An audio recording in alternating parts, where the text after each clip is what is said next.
और भैया मजे में सब। तो पिछले टर्न पे हमने स्टडी किया था, किसको किया था अभी स्टडी? इलेक्ट्रिक पोटेंशियल को किया था। ठीक है, आज हम थोड़ा स्टडी करने जा रहे हैं किसको? रेजिस्टेंस को। रेजिस्टेंस को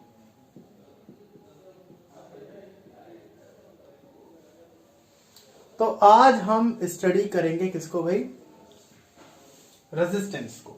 ठीक है, तो भाई रेजिस्टेंस क्या होता है भाई? ठीक है, रेजिस्टेंस को हम इस तरीके से डिनोट करते हैं, पता ही होगा, किताब में बना हुआ देख ही होगा। ठीक है, तो ये होता है हमारा रेजिस्टेंस। तो भाई रेजिस्टेंस, अब देखिए रेजिस्टेंस का मतलब आप सबको पता है कि रेजिस्टेंस का मतलब होता है रुकावट, किसी चीज के अंदर रुकावट।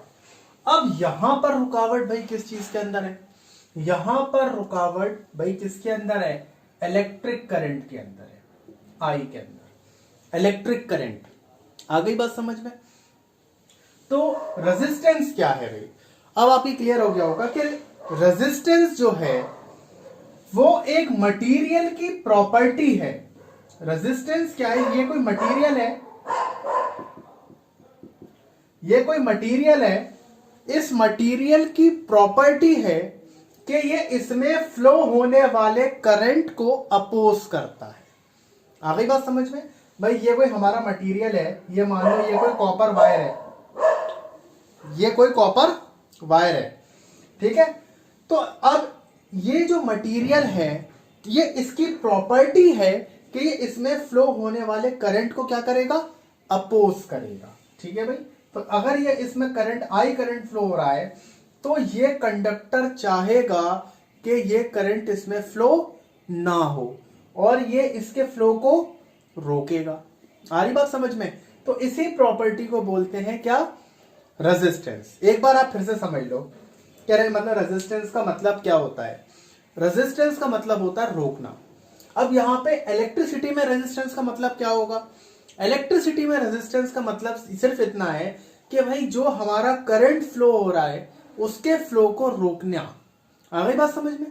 अब जैसे कि कोई भी मटेरियल है, कोई भी मटेरियल है, अब ये क्या चाहेगा भाई? आराम से मटेरियल ऐसे रखा हुआ था, मटेरियल चाहेगा कि भाई उसके अंदर से कोई करंट फ्लो ना हो। जैसे कि भाई आप लोग घर पे पड़े रहते हो, मैं भी घर पे पड़ा रहता हूं, और भाई मैं नहीं चाहता कि कोई मुझे हिलाए डुलाए, कोई मुझे काम के लिए बोले। भाई मैं तो अपनी अच्छी सी स्टेट में हूं, मैं उसी स्टेट में रहना चाहता हूं। भाई बड़ा बुरा लगता, बहुत बुरा लगता है कोई काम को बोल लेता है। तो इसी तरीके से ये जो हमारा कंडक्टर है, ये भी नहीं चाहता इससे कोई काम वाम करवाए, कोई इसके इलेक्ट्रॉन को फ्लो करवाए, कोई इसके अंदर से करंट फ्लो करवाए, इसको भी नहीं चाहता। तो भाई क्या है कि जब इसके अंदर से करंट फ्लो करता है तो ये उसको अपोज करता है। सेम उसी तरीके से कोई हमें काम के लिए बोलता है भैया जरा पानी ला दे, अरे यार खुद जाके ले लेना। ठीक है, उसी तरीके से ये भी नहीं चाहता कि इसके अंदर से कोई करंट फ्लो हो, तो ये क्या करता है? ये भी उसको अपोज करता है। तो इसी अपोज करने की प्रॉपर्टी को हम क्या बोलते हैं? हम रेजिस्टेंस बोलते हैं। आ रही बात समझ में? ठीक है भाई, तो चलिए अब लिख लेते हैं इसकी डेफिनेशन। तो भाई resistance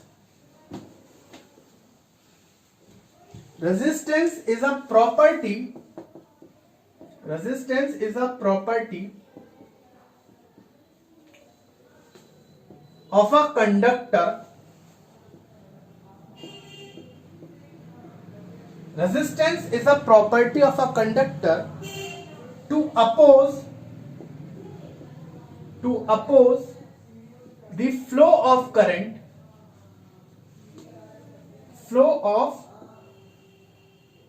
a current through it।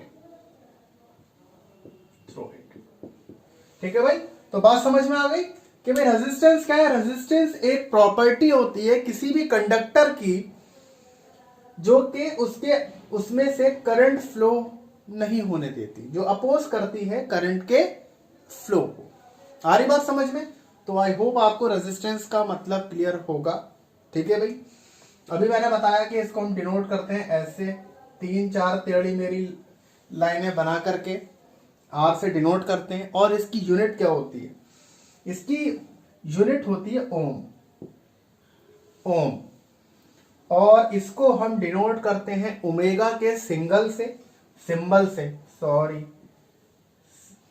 Symbol से। ये है हमारा, जिसको हम इससे डिनोट करते हैं। ठीक है भाई, तो ये हो गया हमारा रेजिस्टेंस। ठीक है भाई, चलिए अब देखिए, एक बात ऐसी है कि हमें समझना सबसे पहले ये है, आखिर रेजिस्टेंस क्यों है भाई? किसी भी कंडक्टर के अंदर आखिर क्यों है रेजिस्टेंस? जाहिर सी बात है।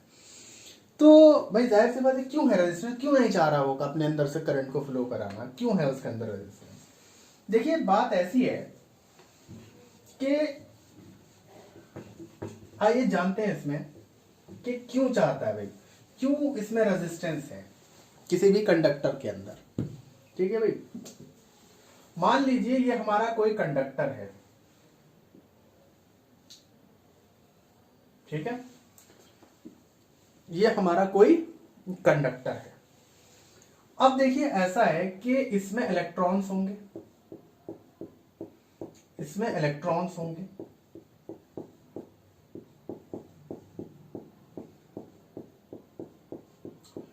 अच्छा, इलेक्ट्रॉन्स क्या कर रहे होंगे? जब तक इसमें बैटरी हमने नहीं लगाई है तब तक इलेक्ट्रॉन्स इधर उधर जा रहे होंगे, मतलब रैंडम कोलिजन्स कर रहे होंगे। मैंने आपको ये वाली बात पिछले लेक्चर में भी बताई थी, जहां पर हम इलेक्ट्रिक करंट पढ़ रहे थे। अगर आपने नहीं देखा है वो लेक्चर तो आप जाके देख करके आइए। मैंने बताया था कि पूरा उसमें मैंने अच्छे से डिफाइन कराया कि इलेक्ट्रिक करंट किस तरीके से फ्लो करता है। ठीक है, तो अब जब हम किसी के बाद, फिर तो आपको वहां से ये वाली बात पता होगी कि जब कोई हमारा कंडक्टर है, अभी हमने उसको बैटरी से कनेक्ट नहीं किया है, तो इलेक्ट्रॉन्स उस वक्त भी मोशन कर रहे होते हैं, लेकिन वो रैंडम मोशन कर रहे होते हैं। अब जब वो मतलब रैंडम मोशन कर रहे होते हैं तो उस टाइम पे वो एक दूसरे से टकरा भी रहे होते हैं। तो यहाँ पे रैंडम कोलिजन्स मतलब चल रहे होते हैं। तो यहाँ पे रैंडम कोलिजन्स चल रहे हैं इलेक्ट्रॉन के। यही वजह है रेजिस्टेंस वायर में होने की, यही वजह है रेजिस्टेंस वायर में होने की। एक वायर के अंदर जितने ज्यादा रैंडम कोलिजन्स होंगे उतने ज्यादा उस वायर का रेजिस्टेंस होगा। आ गई बात समझ में? ये क्या बात हुई? हाँ जी, यही तो बात है। अब सपोज करो कि हमने बैटरी, यहां से हमने बैटरी कनेक्ट कर दी। अब बैटरी क्या करेगी? बैटरी इन इलेक्ट्रॉन्स को अरेंज करेगी ताकि भाई एक करंट का फ्लो यहां पे बन सके। अगर रैंडम कोलिजन ज्यादा होंगे, अगर रैंडम कोलिजन ज्यादा होंगे तो यहां पे बैटरी को वर्क ज्यादा करना पड़ेगा।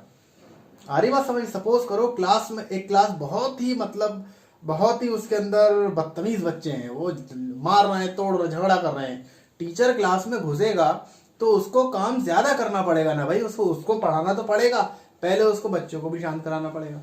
तो उसको क्या भाई, बैटरी को यहाँ पे बहुत ज्यादा वर्क करना पड़ेगा। क्यों? क्योंकि भाई इलेक्ट्रॉन जो है वो बहुत ज्यादा कोलिजन कर रहे हैं। तो और वो नहीं चाह रहे कि करंट फ्लो। भाई आखिर करंट कैसे फ्लो होगा? जब इलेक्ट्रॉन स्ट्रेट डायरेक्शन में जाकर के मूव करेंगे। अभी इलेक्ट्रॉन लगे पड़े, अपने में ही लगे पड़े, वो आपस में कोलिजन करे जा रहे हैं, तो करंट कहां से फ्लो होगा? तो ये है मेन रीजन इलेक्ट्रिक वो मतलब किसी भी वायर के अंदर रेजिस्टेंस होने का। कि रेजिस्टेंस क्यों होते हैं? ड्यू टू, देख लो भाई इस बात को भी, due to random collisions, random collision of electron, ये सबसे बड़ा रीजन है। ठीक है भाई? अच्छा, वैसे एक रीजन और भी है, मतलब बेसिकली रीजन नहीं है वो, ये अलग अलग थ्योरीज हैं, जिसमें से एक थ्योरी ये है। एक और थ्योरी है जिसको मैं आपको बताऊंगा जब मैं पढ़ाऊंगा इंसुलेटर्स और कंडक्टर के बारे में। ठीक है भाई?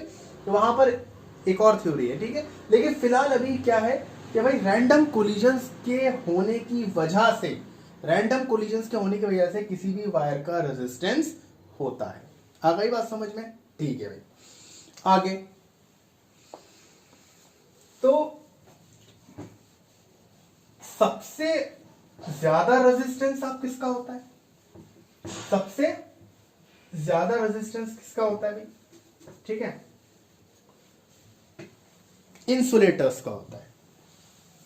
सबसे ज्यादा रेजिस्टेंस किसका होता है? इंसुलेटर्स का होता है। इंसुलेटर्स कंडक्शन करते ही नहीं है, ठीक है, ये बात तो आपको भी पता है, ठीक है। अच्छा, सबसे बेहतरीन इंसुलेटर कौन है हमारे पास? एयर, ठीक है भाई। सबसे बेहतरीन इंसुलेटर कौन है? एयर। आ गई बात समझ में? चलिए, उसके बाद फिर उससे थोड़ा सा कम किसका होता है? सेमीकंडक्टर्स। सेमीकंडक्टर्स, ठीक है भाई। और आफ्टर सेमीकंडक्टर्स कंडक्टर्स, ठीक है भाई। आ गई बात समझ में? तो सबसे कम जो रेजिस्टेंस होता है वो किसका हुआ? कंडक्टर्स का हुआ। तो आप सबसे पहले कह सकते हो कि सबसे ज्यादा रेजिस्टेंस किसका होता है? इंसुलेटर्स का। उसके बाद फिर किसका? सेमीकंडक्टर्स का। उसके बाद फिर किसका? कंडक्टर। सबसे कम किसका होता है भाई? कंडक्टर्स का होता है। आ रही बात समझ में? कोई दिक्कत? ठीक है भाई। तो ये तो बात है किसकी भाई? रेजिस्टेंस की। अच्छा, अब आगे आते हैं कि रेजिस्टेंस किन चीजों पे डिपेंड करता है? रेजिस्टेंस किन चीजों पे डिपेंड करता है हमारा? तो भाई रेजिस्ट, तो आप लोग हेडिंग डालो फैक्टर्स डिपेंडिंग या फैक्टर्स अफेक्टिंग ऑन रेजिस्टेंस। कौन कौन से ऐसे फैक्टर्स हैं जिनके ऊपर हमारा रेजिस्टेंस डिपेंड करता है, ठीक है।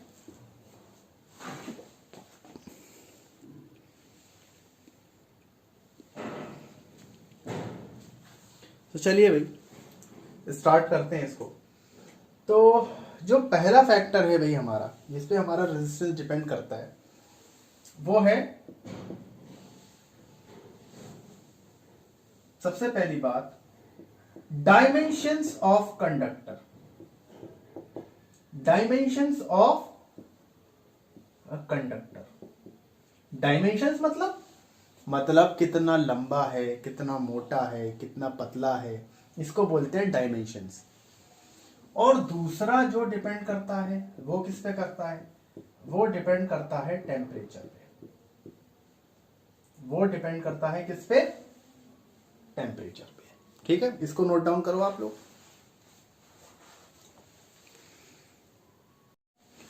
तो सबसे पहले हम आते हैं किसके ऊपर? डायमेंशंस ऑफ कंडक्टर पे। सबसे पहले हम आते हैं डायमेंशंस ऑफ कंडक्टर।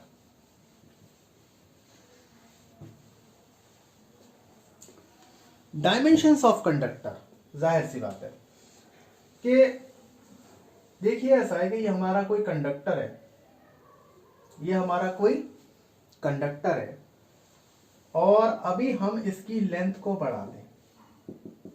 अभी हम इसकी लेंथ को बढ़ा दें। इसकी लेंथ अभी L थी, इसकी लेंथ अभी L थी, हमने इसकी लेंथ 2L कर दी, तो इसका रेजिस्टेंस भी बढ़ जाएगा।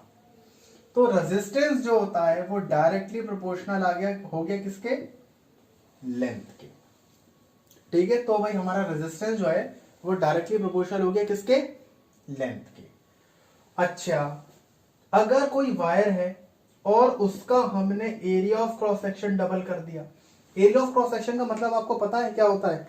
एरिया ऑफ क्रॉस सेक्शन जैसे कि मान लो ये हमारा वायर है, तो ये जो एरिया है, ये जो एरिया है इसका, ये होता है इसका क्या? Area of cross section. तो एरिया ऑफ क्रॉस सेक्शन इतना था, आपने इसको इतना बड़ा कर दिया, ठीक है। तो मतलब ये R था सपोज करो, और आपने 2R कर दिया, ठीक है। तो इसका रेजिस्टेंस हमारा कम हो जाएगा।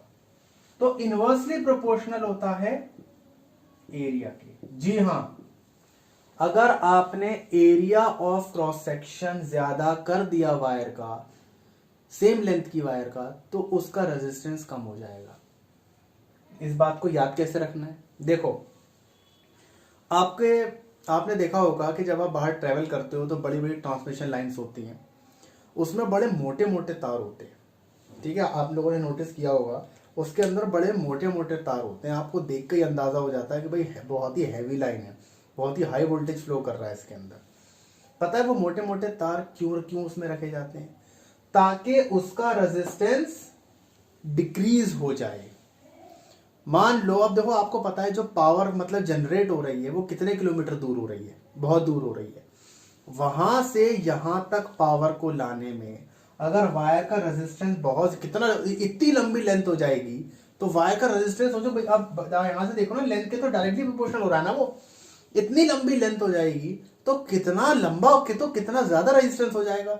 तो जितनी पावर वहां पे जनरेट होगी तुम्हारे घर पे तो आते आते खत्म हो जाएगी ना सर, एक बल्ब भी नहीं जल पाएगा। तो इसीलिए उसका रेजिस्टेंस के इफेक्ट को घटाने के लिए उसके क्रॉस सेक्शन को बढ़ा दिया जाता है ताकि उसका रेजिस्टेंस मिनिमाइज। भाई लेंथ को तो कम नहीं कर सकते ना, ऐसा तो नहीं है भाई हम अपने शहर को ले जाकर के वहां पे जोड़ ले, भाई हम तो यहाँ पर रहेंगे, अब ऐसा तो नहीं हो सकता ना।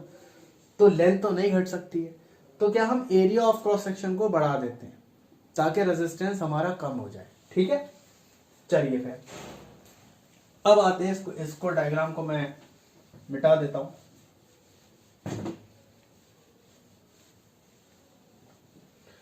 अच्छा, तो अब ये है हमारी इक्वेशन नंबर 1 और ये है हमारा इक्वेशन नंबर 2। इक्वेशन नंबर 1 और 2 को मैं कंबाइन करूंगा अगर, तो मुझे क्या मिलेगा? Resistance is directly proportional to L by A मिलेगा। मैं प्रोपोर्शनलिटी का साइन हटाऊंगा तो क्या आ जाएगा? रो। तो रो L अपॉन A, ये कांस्टेंट आ गया रो। और इस कांस्टेंट को आप क्या बोलते हो? इसको आप बोलते हो क्या? रेजिस्टिविटी। इसको आप क्या बोलते हो? रेजिस्टिविटी। आ गई बात समझ में? तो ये है।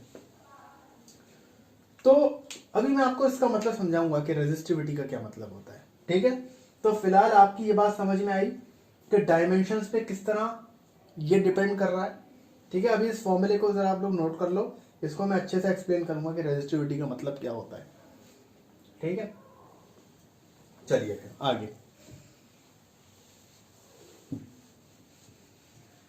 तो हमने यहां पर देख लिया कि डायमेंशंस से किस तरीके से रेजिस्टेंस प्रभावित होता है।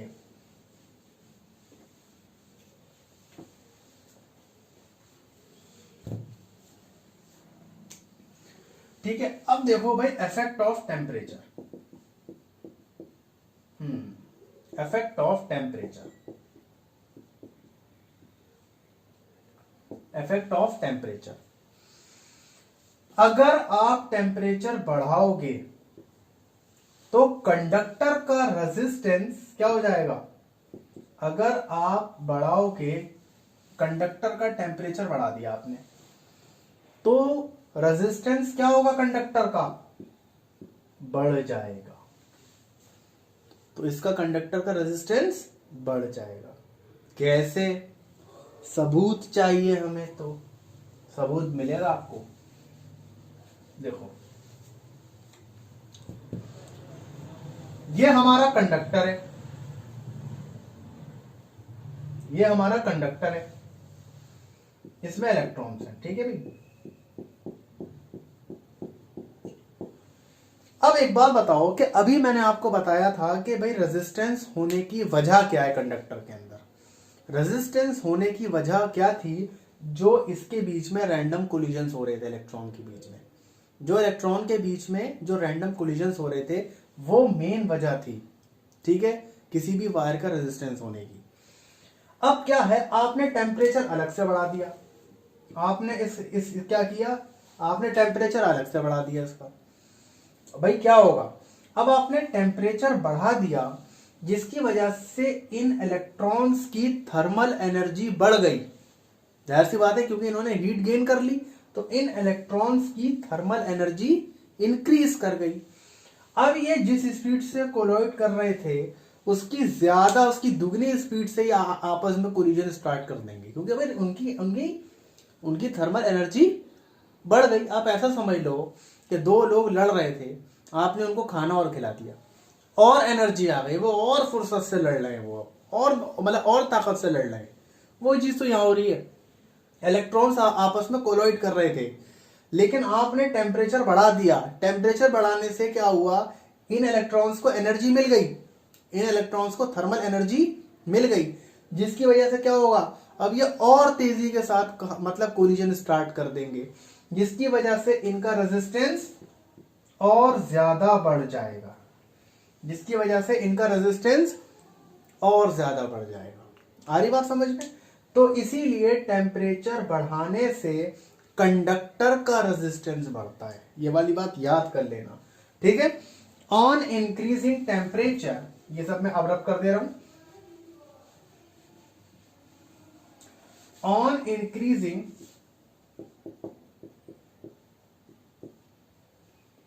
Temperature resistance of a conductor increases। आ गई बात समझ में? तो ये भाई रेजिस्टेंस, कंडक्टर का रेजिस्टेंस हमारा क्या कर जाएगा, इंक्रीज कर जाएगा। आ गई बात समझ में? लेकिन सेमीकंडक्टर्स, हाँ अब आए ना बात पे, सेमीकंडक्टर्स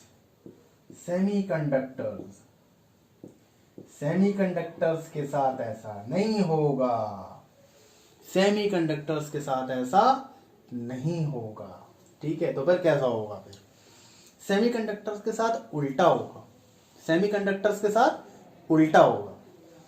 सेमीकंडक्टर्स के साथ क्या होगा कि टेम्परेचर बढ़ाने पे इनका रेजिस्टेंस कम हो जाएगा, इनका रेजिस्टेंस कम हो जाएगा।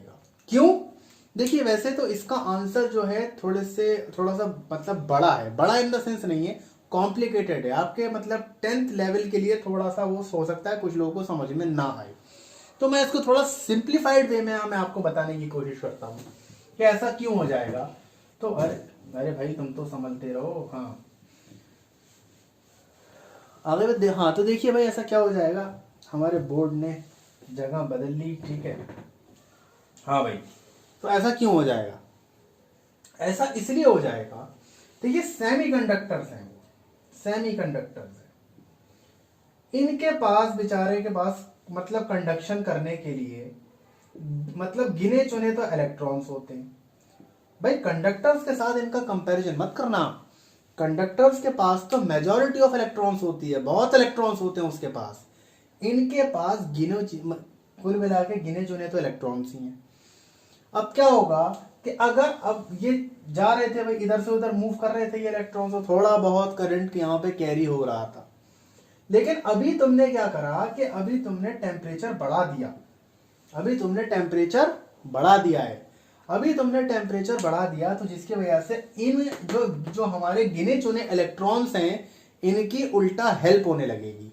अब क्या है भाई, ये कुछ मूव कर रहे थे, कुछ नहीं कर रहे थे, थोड़ा बहुत करंट आ रहा था, यहां क्या होगा कि ये इनका टेम्परेचर बढ़ते ही जो इलेक्ट्रॉन्स हैं, इन इलेक्ट्रॉन्स की काइनेटिक एनर्जी बढ़ जाएगी, क्योंकि थर्मल एनर्जी एब्जॉर्ब कर ली ना, तो काइनेटिक एनर्जी बढ़ जाएगी, तो अब ये और स्पीड से मूव करेंगे, तो और स्पीड से मूव करेंगे तो यहाँ पे करंट ज्यादा फ्लो होगा, और करंट ज्यादा फ्लो होगा तो हमारा रेजिस्टेंस कम हो जाएगा, तो हमारा रेजिस्टेंस कम हो जाएगा। आ रही बात समझ में? तो ये होता है हमारा टेम्परेचर का इफेक्ट। आ गई बात समझ में?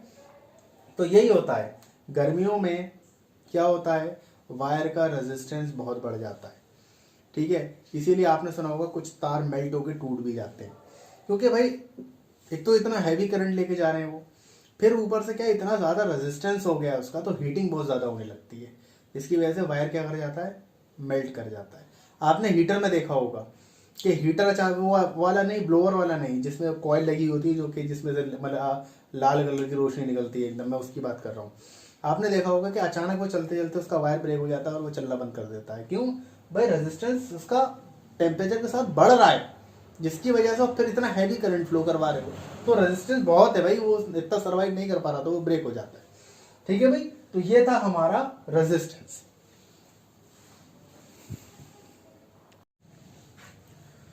तो अब बात करेंगे रेजिस्टिविटी। अब बात करेंगे किसकी? रेजिस्टिविटी की। रेजिस्टिविटी को हम एक और नाम से बुलाते हैं स्पेसिफिक रेजिस्टेंस। कभी ये वाला नाम सुन लेना तो चौंक मत जाना। रेजिस्टिविटी को ही बुलाते हैं क्या? Specific resistance. लोग कहते हैं सर समझ में नहीं आता, ये रेजिस्टेंस और रेजिस्टिविटी का खेल समझ में नहीं आता हमारी, क्या होता है ये?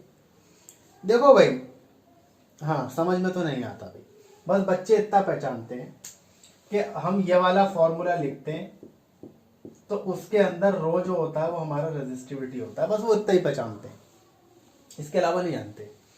देखो भाई, रेजिस्टिविटी क्या है, मतलब यही कह रहा हूं कि मतलब सब नहीं जानते, कुछ नहीं जानते, कभी दिल पे मत ले लेना, ठीक है? हाँ देखो, रेजिस्टिविटी फिर भी इसमें थोड़ा सा तो कंफ्यूजन रहता है कि भाई रेजिस्टिविटी क्या है, कुछ लोग बताते नहीं है, ठीक है? हाँ, अब देखो भाई इसका क्या मतलब है रेजिस्टिविटी का। रेजिस्टिविटी का मतलब यह है कि सपोज मैंने आपको अभी पढ़ाया था कि रेजिस्टेंस जो है वो क्या होता है, कुछ मतलब किसी चीजों पे डिपेंडेंट होता है, कुछ चीजों पे डिपेंडेंट होता है, जैसे कि डायमेंशंस पे या फिर टेम्परेचर्स पे। तो मैं मतलब टेम्परेचर पे, तो इन सब चीजों पे हमारा रेजिस्टेंस वो मतलब करता है डिपेंड। अब सपोज कि आप किसी दुकानदार के पास गए कि भाई हमें वायर दिखाओ, ठीक है? अब आपसे दुकानदार कहता है कि भाई मैं आपको कॉपर का वायर दिखाऊं, या एक वायर हमारे पास कॉपर का है और एक वायर हमारे पास सिल्वर का है, ठीक है? वो कहेगा भाई साहब मैं आपको कॉपर का वायर दिखाऊं कि सिल्वर का वायर दिखाऊं? तो आप कहते हो कि भाई ये बताओ कि किसका रेजिस्टेंस ज्यादा है, ठीक है? भाई जिसका रेजिस्टेंस ज्यादा होगा हम उसको नहीं लेंगे, जिसका रेजिस्टेंस कम होगा हम उसको ले लेंगे। अब क्या है, दुकानदार थोड़ा मान लो पढ़ा लिखा है, उसने 10th कर रखी है, तो वो कंफ्यूज हो जाएगा, ठीक है? वो कहेगा साहब मुझे नहीं पता। क्यों भाई, उसे क्यों नहीं पता? उसको पता होना चाहिए। अगर आप वहां पे सपोज करो कि आपने बचपन में पढ़ा था कि भाई सिल्वर का रेजिस्टेंस कम होता है कॉपर के कंपैरिजन में, ठीक है? ये फंडा है, वहां पे फेल हो जाएगा, ठीक है? क्यों? क्योंकि आपने लेंथ को डिफाइन नहीं करा, आपने लेंथ को डिफाइन नहीं करा। सपोज करो तो यही तो दुकानदार कहेगा आपको, मैं आपको कैसे बता दूं, आपने लेंथ को डिफाइन नहीं करा। अगर आपने मान लीजिए सिल्वर का वायर ले लिया 2 मीटर का और कॉपर का वायर ले लिया आधे मीटर का, 0.5 मीटर का, तो भैया यहां पे कॉपर की लेंथ कम है तो यहां पे वाला फंडा फेल कर जाएगा। यहां पे कॉपर का रेजिस्टेंस कम आएगा और सिल्वर का रेजिस्टेंस ज्यादा आएगा हमारा, क्योंकि आपने लेंथ को स्पेसिफाई नहीं करा। दूसरी बात यह है कि आपने एरिया ऑफ क्रॉस सेक्शन को भी आपने स्पेसिफाई नहीं करा।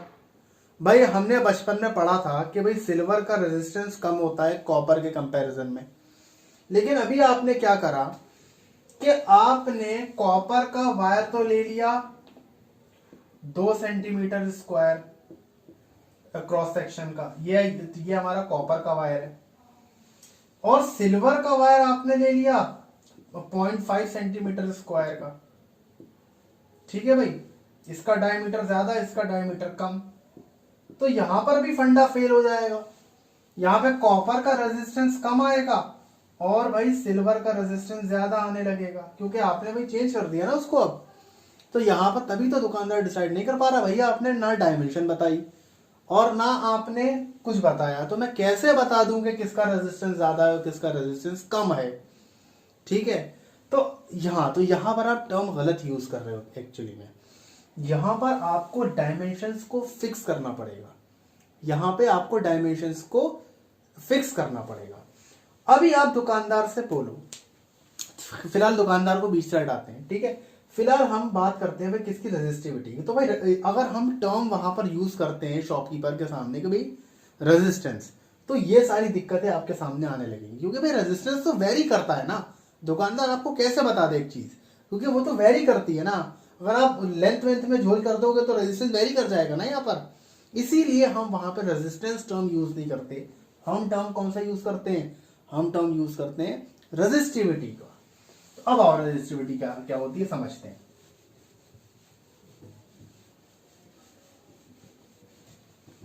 जहां पर रेजिस्टिविटी रेजिस्टेंस होता है एक ऐसे वायर का, सुनो भाई, रेजिस्टिविटी रेजिस्टेंस ही होता है एक ऐसे वायर का जिसका मतलब जिसकी लेंथ 1 मीटर हो, जिसकी लेंथ 1 मीटर हो और जिसका area of cross section 1 metre square हो, जिसका area of cross section 1 metre square हो। अब आपने यहां पे लेंथ और area of cross section fix कर दिया, आ गई बात समझ में। तो अब इसका जो रेजिस्टेंस होगा उसको हम स्पेसिफिक रेजिस्टेंस या फिर रेजिस्टिविटी बोलेंगे, आ गई बात समझ में। तो भाई अब बात समझ में आई कि क्या होता है रेजिस्टिविटी, इसको हम रो से डिनोट करते हैं। तो रेजिस्टिविटी क्या होता है, resistance of a wire whose length is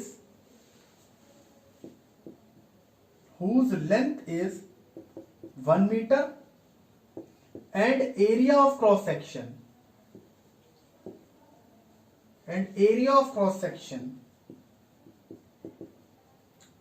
of 1 metre square. ठीक है भाई, तो ये क्या है भाई, ये इसकी रेजिस्टिविटी है। अब आप दुकानदार पे जाओगे और वो आपको 2 वायर दिखाएगा कि एक कॉपर का और एक सिल्वर का, और अब आप उससे पूछोगे कि भाई किसकी रेजिस्टिविटी ज्यादा है। अब वो समझ जाएगा कि अब आपने रेजिस्टिविटी का टर्म यूज कर दिया है, दैट मीन्स आप एक ऐसे वायर की बात कर रहे हो जिसकी लेंथ 1 मीटर है और area of cross section 1 metre square है। अब आपने फिक्स कर दी वो वाली बात, तो अब वो समझ जाएगा। तो अब वो आपको बता देगा कि भैया कॉपर की रेजिस्टिविटी ज्यादा है और सिल्वर की रेजिस्टिविटी कम है, तो भैया हम सिल्वर का वायर ले आएंगे। एक्चुअल में कॉपर का ही लाते हैं, सिल्वर का कोई नहीं लाता, लेकिन फिर भी एग्जाम्पल था तो मैंने बता दिया। ठीक है भाई, तो ये वाली बात है। तो भाई रेजिस्टिविटी आप लोगों की समझ में आया, ठीक है भाई। तो इसकी जरा एक बार हम यूनिट भी देख लेते हैं। पिछली बार हमने रेजिस्टेंस की वो देखी थी यूनिट। रेजिस्टेंस हमारा किसके बराबर होता है, R is equal to rho L by A. Rho resistivity है, रेजिस्टिविटी को उधर छोड़ो, आर ए बाई एल। तो रेजिस्टेंस की क्या होती है यूनिट, ओम। एरिया की यूनिट मीटर स्क्वायर, लेंथ की यूनिट मीटर। मीटर से मीटर कैंसिल, तो क्या आ गई रो की यूनिट, ओम मीटर। याद रखना ये इसकी यूनिट होती है। तो भाई रेजिस्टिविटी की यूनिट क्या होती है, ओम मीटर। नोट डाउन करो ये सब।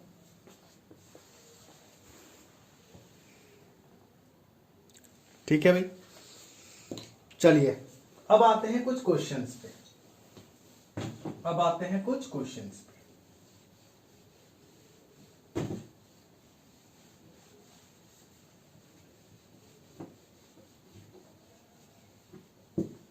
तो आइए भाई क्वेश्चंस।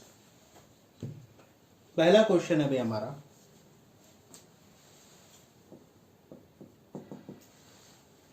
if the length या if the resistance of wire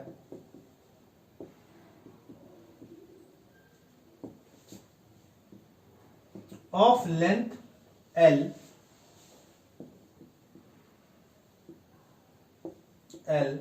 is R,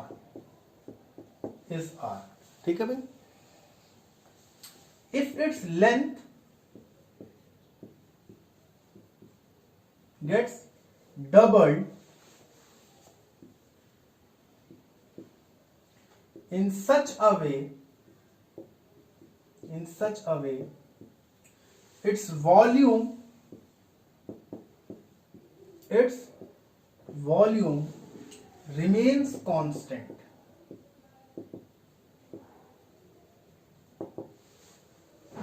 find its new resistance।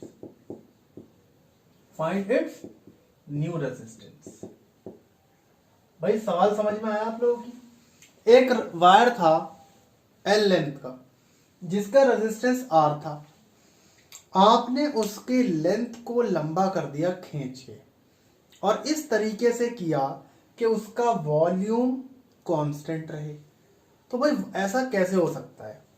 ऐसा तब हो सकता है कि अगर आप जिस रेट से लेंथ को बढ़ा रहे हो उस रेट से एरिया क्या हो जाए, इसका area of cross section decrease हो जाए।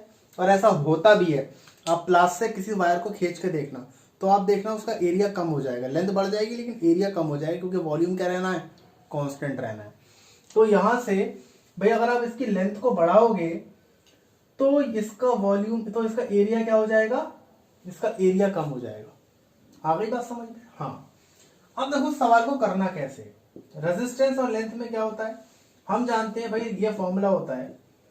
ये फॉर्मूला हमें सीधा सीधा बता रहा है कि resistance is directly proportional to L. बता रहा है कि नहीं बता रहा?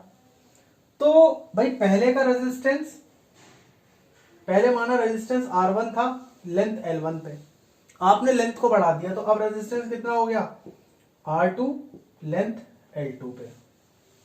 इक्वेशन 1 एंड इक्वेशन 2, इक्वेशन 2 को इक्वेशन 1 से डिवाइड कर दो, इक्वेशन 2 को इक्वेशन 1 से आप डिवाइड कर दो तो कितना आएगा, R2 बाई R1। या फिर एक काम करो, एरिया भी तो है ना। अच्छा, या चलो एक काम करते हैं, देखते हैं भाई। हम जानते हैं resistance is inverse is directly proportional to L by A। Length के डायरेक्टली प्रोपोर्शनल, एरिया के इनवर्सली प्रोपोर्शनल। तो पहले रेजिस्टेंस R1 था, लेंथ 1 थी, A1 था। ठीक है भाई। अब आपने लेंथ, अब जाहिर सी बात है लेंथ बढ़ा दी है तो एरिया ऑफ क्रॉस सेक्शन भी तो चेंज हो जाएगा क्योंकि वॉल्यूम कांस्टेंट है। तो नया रेजिस्टेंस जब आपने लेंथ को कुछ और कर दिया, एरिया ऑफ क्रॉस सेक्शन कुछ और हो गया। तो this is equation 1 and this is equation 2। Equation 1 और इक्वेशन 2 को हम डिवाइड करेंगे तो R2 बाई, या इक्वेशन 2 बाई इक्वेशन 1 करेंगे तो R2 बाई R1 बराबर किसके आएगा, L2 by A2 divide by L1 by A1 आया। तो यहां से क्या रिलेशन निकल के आया, R2 by R1 is equals to L2 by L1 multiplied by A1 by A2। इतना नोट करो पहले, इतनी बात देखो आपकी समझ में आई कि नहीं आई। ठीक है भाई, तो ये बात समझ में आई। अब यहां से देखो कि अब इस फॉर्मूले में रखो, R2 हमको निकालना है, R1 कितना है, पहले रेजिस्टेंस कितना था R, लेंथ कितनी हो गई है, लेंथ आपने उसकी क्या कर दी है, डबल कर दी है। तो L2 कितना है 2L और L1 कितना है L। वॉल्यूम कांस्टेंट है तो जिस रेट से लेंथ बढ़ेगी उसी रेट से वॉल्यूम कम हो जाएगा। लेंथ डबल हो रही है तो एरिया क्या हो जाएगा, हमारा एरिया हाफ हो जाएगा। तो उसी रेट से एरिया कम हो जाएगा ताकि वॉल्यूम क्या रहे, कांस्टेंट रहे। तो एरिया A कितना था A, और A2 कितना हो जाएगा भाई, हाफ हो जाएगा क्योंकि लेंथ आप डबल कर रहे हो तो एरिया ओ क्या हो जाएगा, हाफ हो जाएगा। तो R2 बाई R1, L से L कैंसिल, A से A कैंसिल, अब ये 2 हमारा ऊपर पहुंच जाएगा तो कितना आया 4। तो R2 बराबर किसके आया, 4 टाइम्स ऑफ R1। तो मतलब क्या हुआ कि रेजिस्टेंस 4 गुना बढ़ जाएगा अगर आपने लेंथ को डबल किया। आ गई बात समझ में? तो रेजिस्टेंस कितना बढ़ जाएगा, 4 गुना बढ़ जाएगा, 4 टाइम्स हो जाएगा। देख लो आप कैलकुलेशन सारी। मेन ये है हमारा, ये जो है ये जो हमने ड्राइव करा रिलेशन, मेन ये है हमारा।